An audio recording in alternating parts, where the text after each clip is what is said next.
संभव है। समझौते के करीब है ईरान और अमेरिका। रिपोर्ट्स ऐसा बता रही हैं कि ये समझौता बहुत करीब है, समझौते के करीब ईरान और अमेरिका। ट्रंप ने कहा हम समझौते का आज ऐलान करेंगे।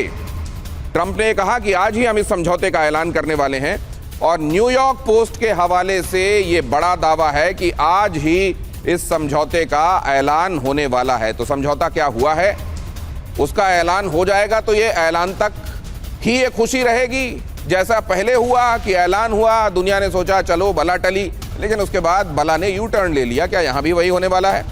समझौते के बाद होर्मुज पर ईरान और ओमान दोनों शुल्क लेंगे, ये बात भी सामने आ रही है। न्यूयॉर्क पोस्ट के हवाले से ये बड़ा दावा है, ईरान और ओमान दोनों शुल्क लेने वाले हैं। यहां आने वाले जहाजों से ईरान शुल्क लेगा और यहां से जाने वाले जहाजों से ओमान शुल्क लेगा। क्या ये व्यवस्था बनेगी तो ये दुनिया के लिए और तमाम स्टेक होल्डर्स जो हैं उनके लिए विन विन सिचुएशन है, और अगर विन विन सिचुएशन नहीं है तो कितनी सस्टेनेबल ये व्यवस्था रहेगी, ये एक बड़ा सवाल है। अब अगली खबर की तरफ आपको ले चलता हूं। अमेरिका ईरान समझौते पर यह बड़ी खबर देखिए। होर्मुज पर पहले 60 दिन का प्लान लगभग फाइनल। एक बार फिर से 60 दिन वाली बात हो रही है। वो 60 दिन, पहले भी आपने 60 दिन की चर्चा सुनी थी, उसका हास्य भी देखा था, एक बार फिर से ये 60 दिन देख लीजिए। इस बार इन 60 दिनों का क्या होगा वो भी हमारे मेहमान आपको बताएंगे, लेकिन 60 दिन का प्लान लगभग फाइनल है। रिपोर्ट्स ऐसा बता रही हैं। ईरान ओमान ने नया शिपिंग रूट भी तय कर लिया है। रिपोर्ट्स ऐसा भी बता रही हैं जहाजों से सुरक्षा और पर्यावरण शुल्क लेंगे ईरान और ओमान। सुरक्षा और पर्यावरण शुल्क कमाई दोनों देशों में आधी आधी बांटी जाएगी। रिपोर्ट्स ऐसा भी बता रही हैं कि ये जो समझौता हो रहा है इसमें ईरान और ओमान को ये छूट दी जा रही है कि वो शुल्क वसूलें पर्यावरण और सिक्योरिटी, एनवायरनमेंट एंड सिक्योरिटी के नाम पर, और वो आधा आधा बांट लें ईरान और ओमान। तो क्या वाकई ये व्यवस्था ड्राफ्ट कर ली गई है और ये व्यवस्था ट्रंप को भी मंजूर है और ये व्यवस्था लागू होने वाली है, और ये व्यवस्था क्या सस्टेनेबल होगी और क्या ये दुनिया को माफिक आएगी? दुनिया के बाजार भी इसका स्वागत करेंगे क्या, या मजबूरी में अब जो हो रहा है वो होगा और दुनिया उसके साथ चलने के लिए जाहिर है मजबूर होगी? अब अगली खबर देखिए।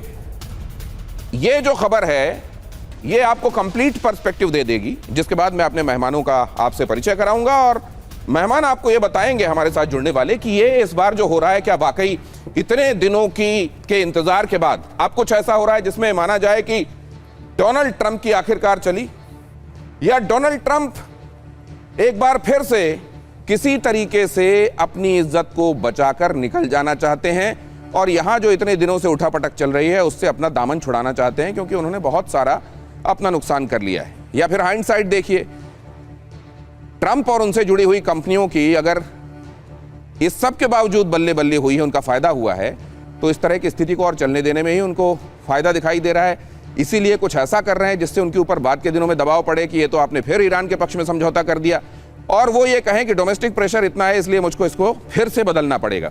ओमान ईरान में होर्मुज पर वार्ता चल रही है और माना जा रहा है कि आज डील फाइनल भी हो जाएगी।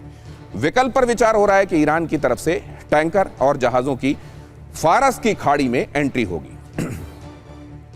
ईरान जहाजों से सर्विस टैक्स वसूलेगा।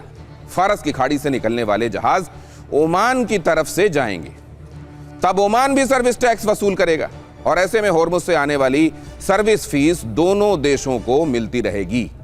खबर तो यह भी है कि होर्मुज पर ईरान का कंट्रोल रहेगा। यह कंट्रोल क्यों रहेगा? पैसे ठीक है दोनों बराबर बराबर बांटेंगे, लेकिन वो वाटर जो शैलो नहीं है, जहां से होकर गुजरते हैं जहाज, वो कैसे ईरान को एक अपर हैंड देता है ओमान के मुकाबले, वो भी आगे मैं आपको बताऊंगा। ईरान ही आने जाने दोनों रूट का सर्विस टैक्स लेगा और फिर इसको ओमान के साथ बांटेगा। बाद में ओमान के साथ इसका बंटवारा होगा। दोनों देशों में सर्विस टैक्स से आया फंड 50-50 बढ़ जाएगा। मतलब युद्ध से पहले जो जलमार्ग मुफ्त में आवाजाही के लिए खुला हुआ था वो ईरान और ओमान के अधिकार यहां पर स्थापित कर देगा। और यह भी बता दें आपको कि अभी सिर्फ 60 दिन का एक अस्थायी प्लान है जो बाद में स्थायी भी हो सकता है, और हमेशा के लिए ये बात लागू